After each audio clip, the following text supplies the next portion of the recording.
Hi, and welcome to this VisionServer tutorial video.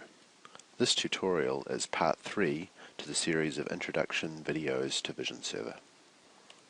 The aim of this video is to go into more depth about the VisionServer HMI builder. For this tutorial, we will turn the very basic user interface that we created in the earlier tutorials into a more advanced operator-friendly interface. So the first thing we're going to do is remove the old user interface. So I'm going to select all the controls here and just delete them. Now in most VisionServer applications you're going to want more than one page. So you see here in the Application Explorer what we're going to do is create a header and a footer. So I'm going to create 3 pages. The first one we'll rename to header. The second one footer. And the third one is the start page.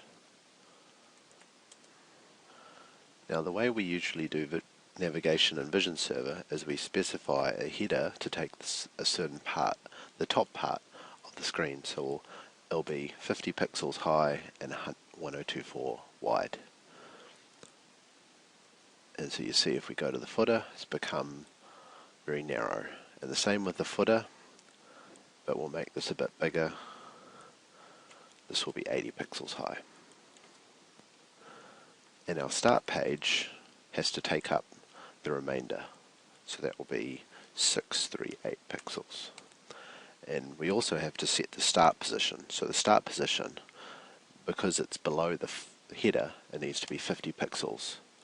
And I also forgot to do that on the footer. So the start position of the footer becomes 688. And what we'll do is we'll just change the color of these pages so we can see how this lays out. So we'll change that one to red. We'll change the property of this one to blue. Also we need to make all of them the startup page as well, so they're all shown when we go to test mode. So now if I go to test mode, you'll see that the red area up the top is where the header is, the blue area is the footer, and the remainder of the area is where our start page is. And this is what happens when we navigate. The start page switches out, but the header and footer stay the same. Okay, so now that we've done that, we'll go back to the header. We'll change it back to a normal color. It's white. And what we'll do is add a header button. So we'll use a rectangle as our header, as a background for our header. So we'll specify it. And we can use our boxes down here to easily set the positions. 1024. And we'll change the appearance of it. So we'll say it's 0.5 border. And what we like to do is set a gradient on the background. So we'll use a linear gradient. And we'll go from dark blue to silver. I can adjust these offsets to make it look a bit different.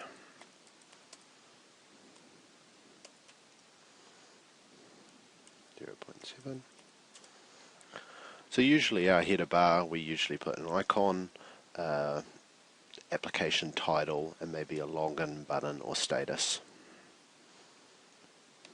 So what we'll do is add an image, and what we do this with is the resources, so we can load in images from the file system.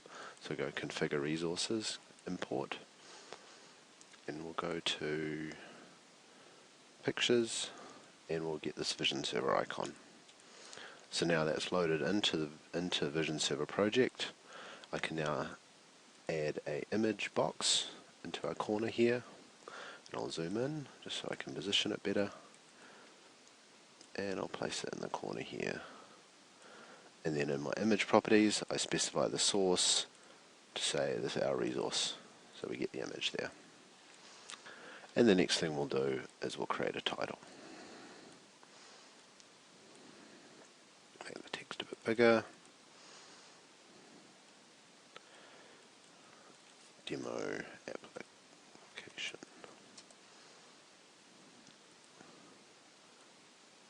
And we'll turn word wrap text on as well.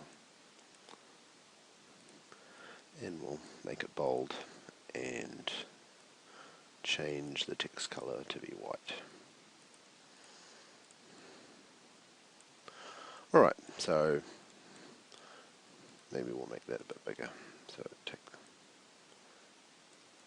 So we've got our header, so now we can have a look, test. So we've got our header at the top of the bar. So now what we'll do is create a navigation footer. So in the footer we usually put buttons or rectangles that we can click on to navigate between the different pages.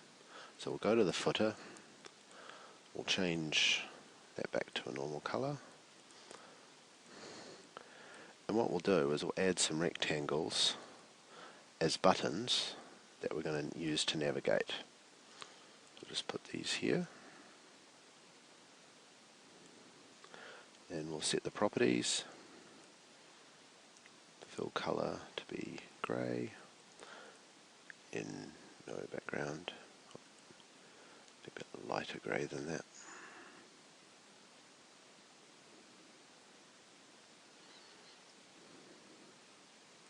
Maybe silver. Okay, and then we'll put a label over the top so we know what the text is. Left.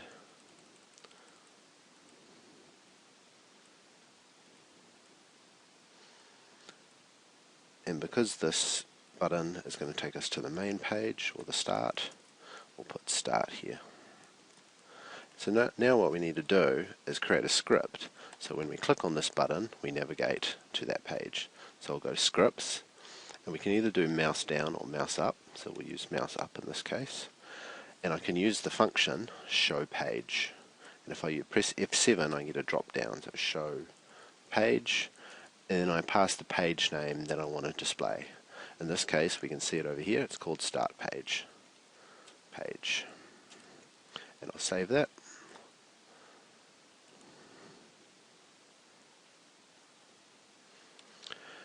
And now what we'll do is create another page. So this, we might have a start page which shows an image display and some results, but we might want a settings page and a history page that we can toggle between. So I'll go ahead and create those pages. So create a new page. I'll call this one settings page, and I'll create another one called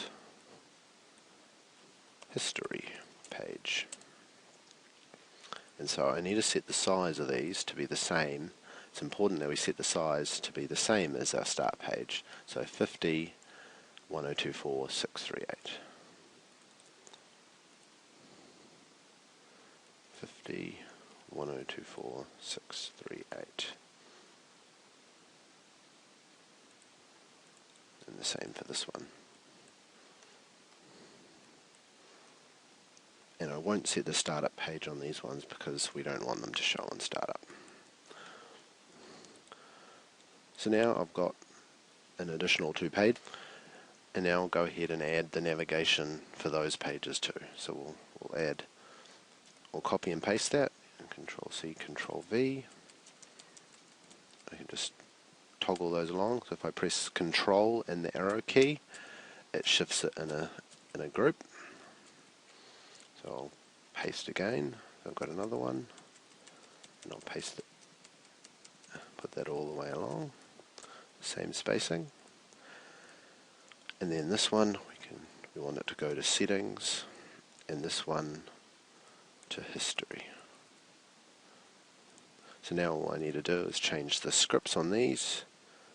So I'm no longer wanting to go to this page, I want to go to the settings page. And I save that, and then I want to go back to my footer, go to the history, press mouse up, and then we go to history page. Now I'll close those scripts because I don't need to adjust them anymore. So typically on a history page we have a table, so we'll just add it on as a placeholder for now, and we'll make it take up most of the page, and we might as well specify the source, same as we did in the last tutorial video. And on the main page we'll just add an image.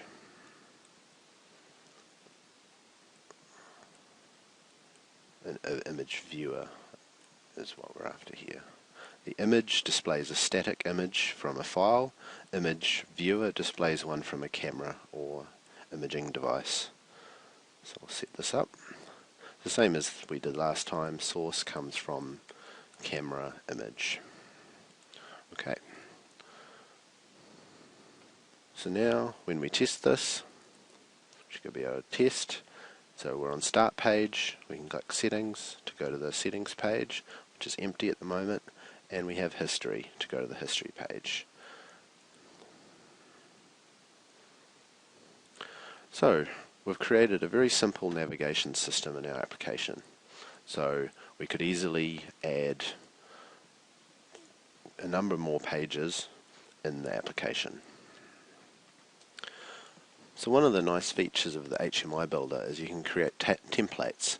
So what I'll do is I'll select my navigation button here, and I can use left click and drag to select that, and then I can go to my edit menu here, or I can go to my toolbar and I'll use the save template button, and I save template, I can give it a name, I can call it navigation button. And now you'll see that if I go to my toolbox, I have a templates section here where I have a set of navigation templates that I've created, and the one I've just added is navigation button. So I can now actually drag it in straight from there, and then I have my own another copy of that object. So this is a very good way for you to reuse objects that you've created. So now let's go back to our main page and let's add some controls on for the motion level and things that we had before. So we'll just tidy that up. And we've got a number of controls in VisionServer. So one of the common ones we use to organize things, we use a panel.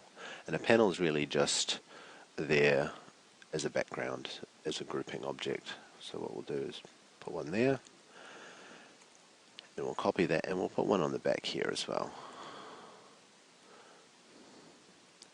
And you can see it's gone over the top, so I have to actually use the send to back command to actually put the layering so that the image is actually on top. So I'll send that to back, and let's just zoom in and see if they're aligned.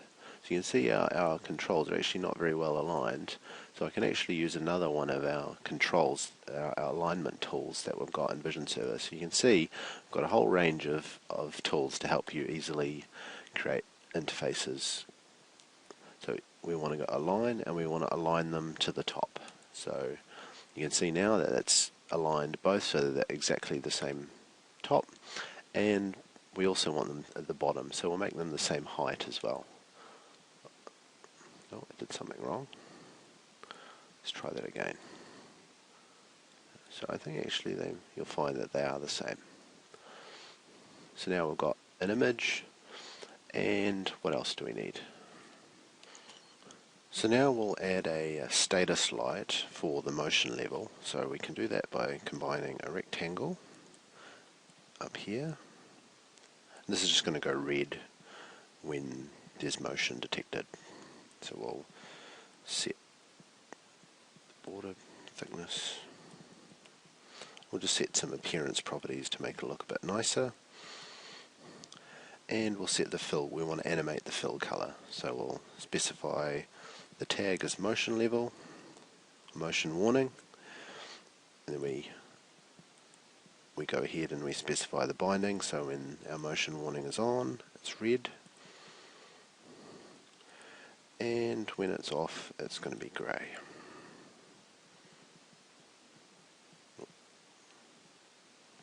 We'll go with silver. Okay, So now we've got something that will toggle colour, and what we'll also do is, because this is a fully vector graphics based engine, we can do things like drop shadows on our controls. So we'll specify a drop shadow, and we'll put that to be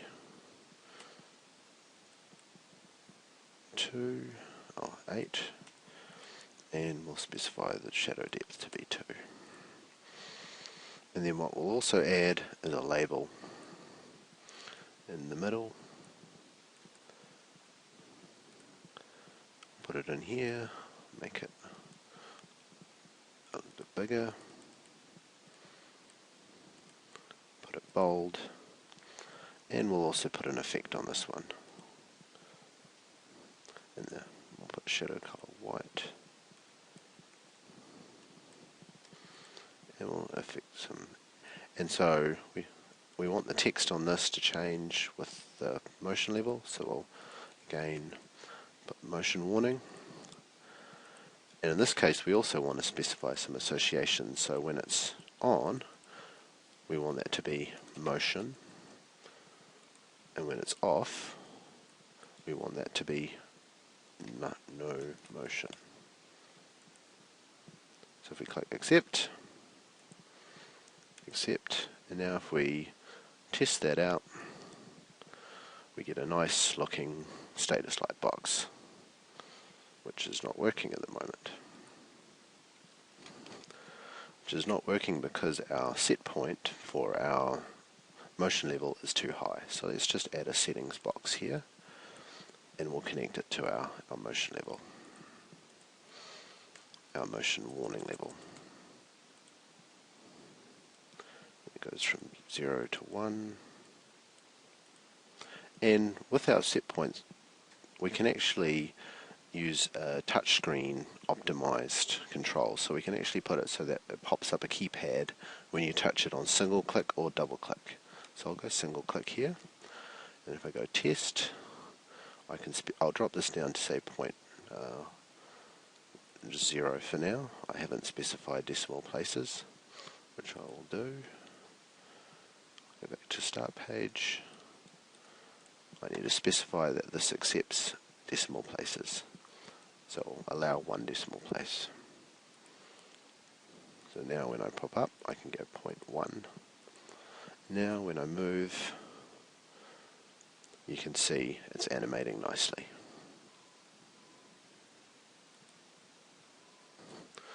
So now that we've got our status light control, I can actually what I'll do is I'll actually select that, and I'll save it, and I'll call this status light.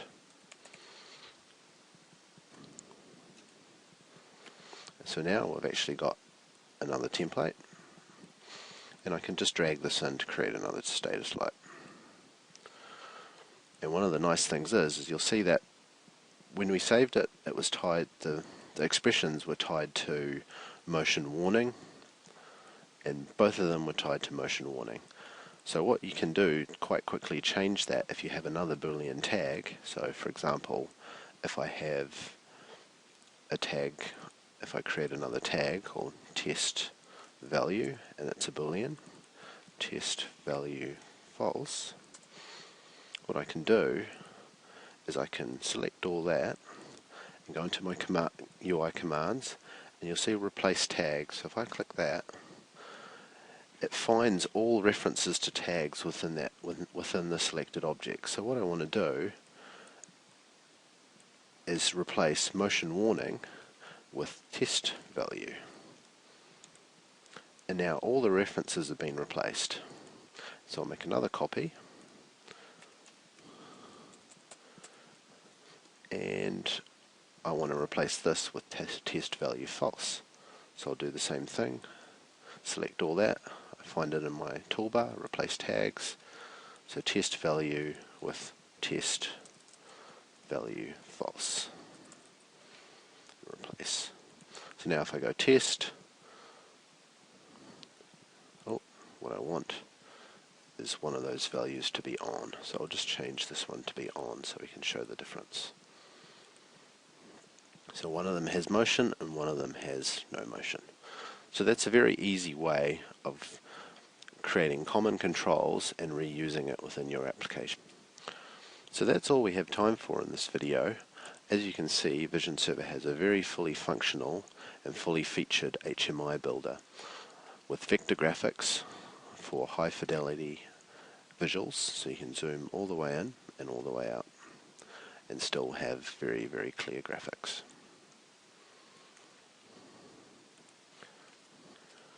You can see that there's a large number of controls available and they're very easy to use, so just try dragging one on and seeing what the properties are. This is the last video in the introduction tutorials. Look at our website, VisionServerFramework.com, for more tutorial videos available. Thanks for watching.